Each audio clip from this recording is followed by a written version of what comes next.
See, girl, you gotta get yours and don't even trip about it. Just make sure your rent's paid. You know what I'm saying? All that love, marriage, and happily ever after crap, it ain't real. It's sex, lies, and violence, honey, straight up. Oh yeah, he's gonna hit you. You can't take it personal, though. Life ain't nothing but pain. You just can't let them see you feel it. I want Mama. We're breaking the curse. Okay, before you say I do. Wow. I want to just read this statement to you because this really kind of sets the tone for all that we're going to do today and even in the weeks to follow. We look forward to sessions of fun, fellowship, and foundation building for your prospective marriage. That's for those who are, if we was doing this as a regular class. But I really can just say in your relationships. Here at Fruitful Life, we're in the business of building marriages, not creating disasters.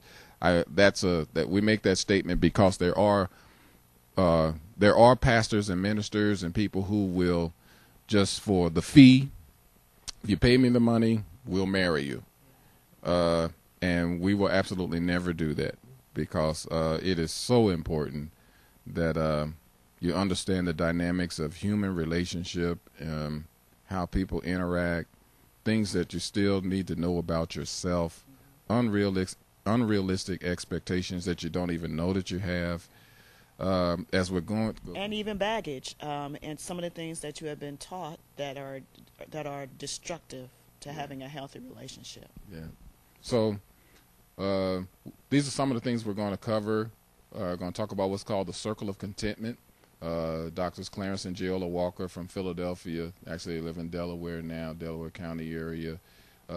We use their material. You'll find it very interesting about what the circle of contentment really is. We're going to talk about oneness in marriage, Dr. Dennis Rainey, Marriage and Money, written by a couple of elders in our home church in St. Louis. And so I want to start with some of the topics within the circle of contentment. There's a female circle of contentment and there's one for men. And what we mean by circle of contentment is these are areas that a woman must, this isn't optional, guys, let's talk to the guys, this isn't optional. These are things that she must have in areas of security in her life. She must have emotional security, economic security, expressional security, and edificational security. And we'll tell you what each one of those means as we get to that topic. And then the other one, this is why it's so important when we talk about before you say I do, these are things that you must know. Every guy must know this about a young lady. And for women, you must. You must know what it takes for a man to have ego security, and that word ego, where we will be defining, because that's been taken out of context as to what a man's ego is really about. Economic security, spousal security, and empowerment security. All right. So before you say I do, stuff that you must, it ain't optional. I hate it when I hear stories of people that are about to get married and they don't even want To go through counseling. marriage counseling or preparation. We'll call it preparation if not even counseling. Right. Because these four areas alone can save you in your relationships. Will And give you a foundation, a solid foundation for your relationship. And the reason why it's not just limited to marriage, because if you understand this just about the other sex, it will change your understanding of relationships, period, among friends, among uncles, aunts, nieces, nephews, cousins, bosses. There are times on my job I've been able to relieve the tension and the stress of a potential stressful blow-up situation by simply saying to my boss, who is a woman, I'm a man. I just can't think like that. And so it comes off as a joke, but it relieves the pressure because it brings an understanding in the moment that you are asking a man to do something that he not refusing to do, he cannot do. So when you ask me to do certain things because of the way a male's mind processes, and that's kind of one of the dynamics that happens on jobs where between men and women, where the man is a boss, the woman and a subordinate is a female, or a female is a boss and a man is a subordinate. You will you will make demands and put expectations on the opposite sex. That's something that they can't do. They cannot do, or they cannot do it readily. They can't just instantly do it. Their mind doesn't process things that way. Sometimes men have what the communication breakdown is in many times in jobs or at school. There's a barrier between female teachers with male students because she's communicating from a feminine point of view and a feminine perspective and a feminine way of communicating. And the guys in that class are lost. All the girls get it. They know exactly what she's saying, and the guys are sitting there like, I don't know what she's talking about. Because she has just communicated to all of the women, but none of the guys got a word. And the same thing happens the other way around. When a guy is a teacher and he can communicate certain things in a certain way that only the men got what he was saying. And the ladies are like, okay, I think I know what he's trying to say, but I'm not sure if that's really where he's coming from because the way a woman processes and thinks. The guy can be speaking about one. I'll give you an example. Because we tend to compartmentalize things and we have a tendency to only addressing one specific area in detail. Now, the tendency of the women within their classroom would be, why is he talking about that? Why is he talking about that now? Well, if he's talking about that, how does that relate to the other things that he was just talking about? And so you go off into a whole nother tangent of areas, and he's like, I'm not even talking about all that. I'm talking about one thing. But we have a tendency to think more holistically than a man does. We tend to think of how things interconnect. Yeah. But a man tends to focus on one single thing at a time. But we're always it's always multi-level. Always multi-level when we think. Yeah. Yes. You say, what do you really mean? So we'll say one thing and y'all be all off on, well, what does he mean by that? Right. And he said, and what are you trying to say? That happens a lot with, what are you trying to say? And he goes, I'm sure you've had many discussions like that, whether it's with the spouse, with the brother, with the pastor, with the boss. I'm sure you've had many discussions like that where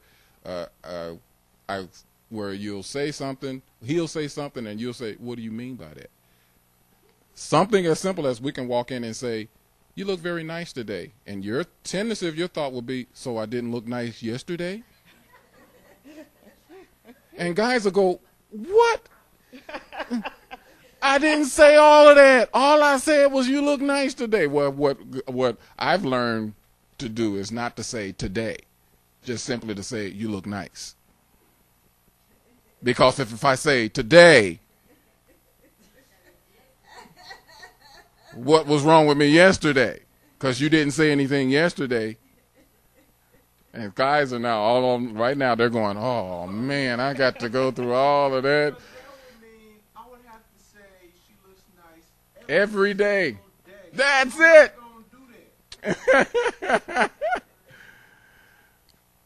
But you might do that. Yeah, I might, but it just depends on who that person is. That's right. It depends upon who that person is. Now you're into the male-female issue. That's really it right there. That's a perfect example of what I mean. It could be one day I'm feeling good. You look nice today. Yeah. And so many times that, but I'm just giving you. Well, what usually I'm thinking too. What usually happens is the day before we felt that we were having a bad hair day or whatever, and then the next day you tell us that we look nice, and we reflect back to how we felt the day before. Yeah. Or it could be even worse. Yesterday she really did feel good, and the hair was perfect. Oh, and you didn't say a word. And today nothing's working right. And you say I look nice on the day that I feel ugly. Yeah, and I. So are you saying that because you feel sorry for me today? And guys are going, I said what I meant. I meant what I said. I haven't even gone that far.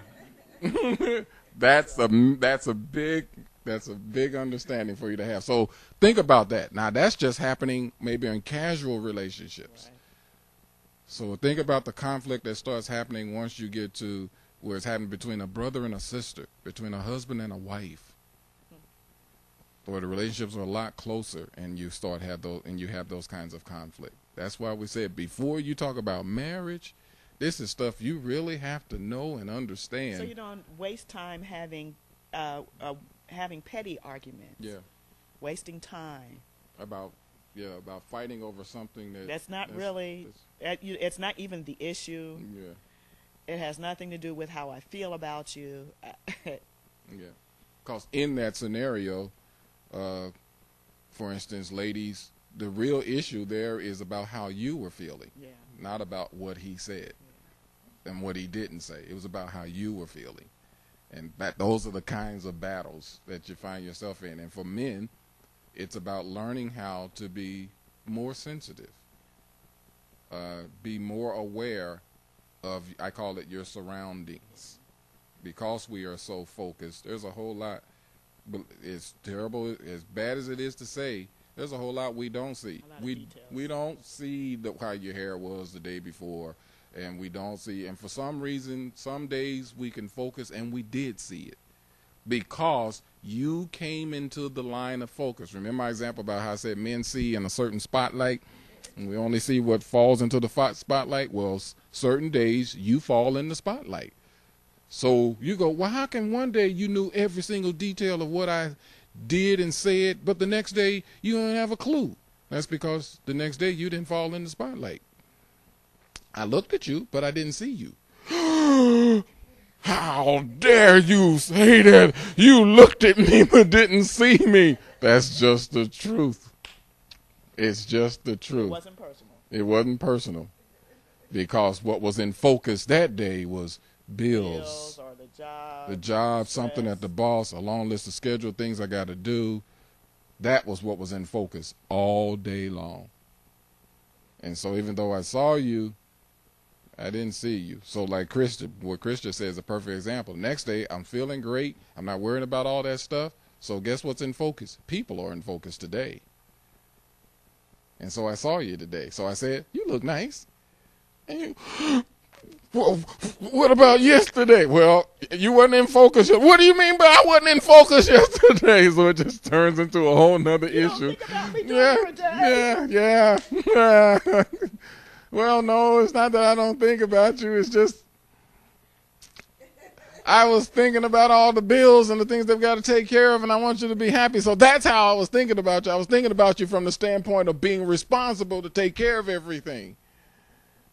But most men don't even think You don't even have those kind of words. I've learned over the years. This is 27 years of marriage and 25 years in ministry able to articulate that. I couldn't say all of that. Year one. Oh, my God, no. Like, it was just simply, what? You spent a lot of year one was just, what? And then that's insulting. Isn't that right, ladies? What you mean, what? What do you mean you don't have no clue as to how I'm feeling right now? Have I been with you so long that you don't know me? If you don't know me by now, never know. Woo.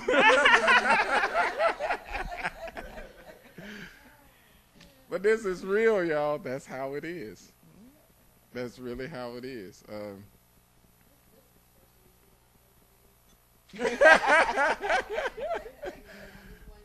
See, and I told you that's why when sometimes people have gone through our marriage preparation, we're just talking like this and we're making jokes. Yeah. And they just look at us and go, we're not ready. We're not ready.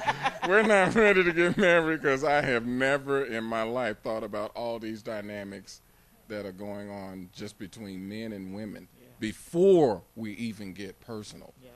Before we even develop a personal relationship with each other, all of these dynamics are happening. And then when you throw in the things where there's been abuse, whether it's verbal, physical, sexual, emotional, and mental abuse, that just totally throws off everything that I'm saying to you right now. I'm just talking about under normal circumstances, the conflict that's between men and women.